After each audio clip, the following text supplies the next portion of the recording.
Okay, my reputation is on the claim that the Lakers will be the NBA champions this season. My opponent's secondary claims are, first, that they are the #1 seed in the most competitive conference. 2, they have the best road record. And 3, they have beaten possible threats who are in the Eastern Conference. Going back to his claim 1, the Lakers have a win of 65-17. And so my response to secondary claim 1 is that there's a little bit of a reasoning challenge here. The opponent states that because they're the #1 seed in the conference, that is a positive thing, which it is, but it's also a negative thing, because since they come from one of the best conferences and they're the most competitive, they're also going to play more competitive teams, which will make it harder for them to actually win and become the NBA champions. So my counterclaim to that is that the Eastern Conference has been more competitive in the playoffs regarding past records. So in the first round, 3 of the 4 West matchups only went 5 games. In the first round of the East, 2 of the series went the full 7 games, with 1 series having 7 overtimes. So due to the fact that these games are more challenging, the Eastern Conference has actually been more competitive in the playoffs in the past. So response to secondary claim 2, they have the best road record.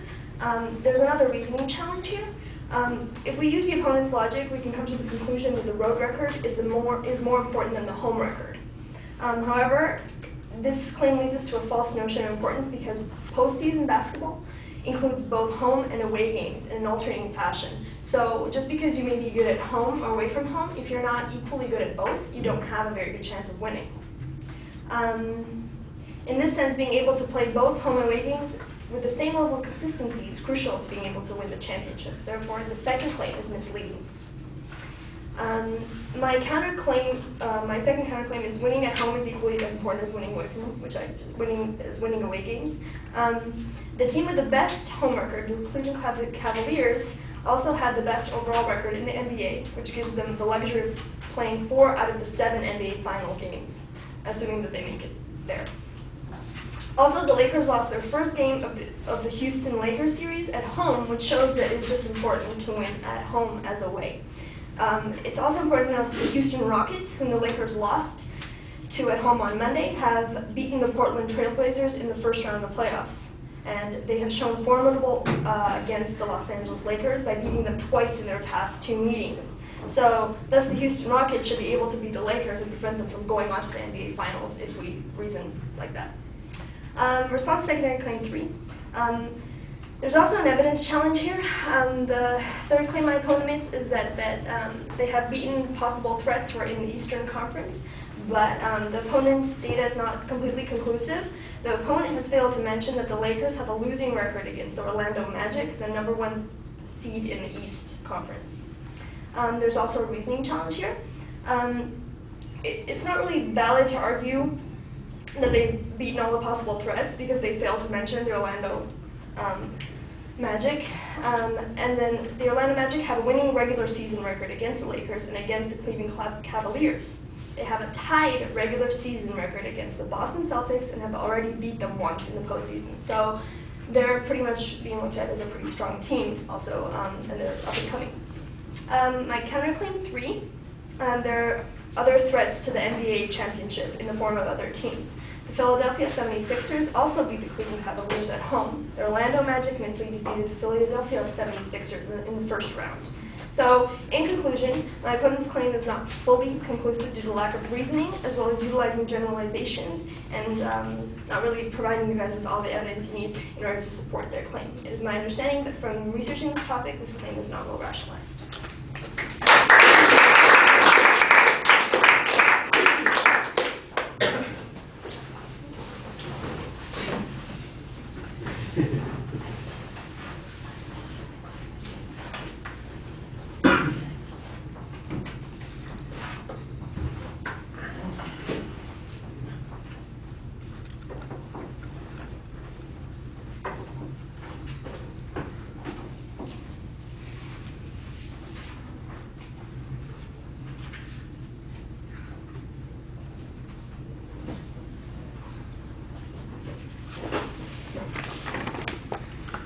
All right, I thought you labeled the claims very clearly. Each of the individual points is signposted as you get to them. You did a good job explaining what the advocate's claim was. I thought you challenged the reasoning of the advocate on several of the points very well, and I thought that you introduced some good counter evidence on each of those points that suggest different conclusions. The inference being made, for instance, on the second point about the road record, I thought was pretty effective, especially given the Lakers' performance on Tuesday, and then the comparison to the Rockets over the Trailblazers, who had beaten the Lakers twice in a row, and now the Rockets have beaten the Lakers once. I think that suggests that there is, in fact, something to worry about. I also like the argument about the Orlando Magic. I thought you developed that pretty effectively in showing that there are, that they've failed to adequately evaluate the other teams in the other bracket that might be competitive here. The only other things I can think of that might have been helpful here would be to talk about other eventualities that were not considered in the advocate's claim, for instance, issues like injury, or, for instance, if there was data from past NBA seasons where people with the best records are frequently upset in the playoffs, where matchups, for instance, sometimes affect the legitimacy of the brackets that people have presented, any information like that. But that's just stuff that would have strengthened the argument. I thought you had a very strong argument as it was. All right, thank you.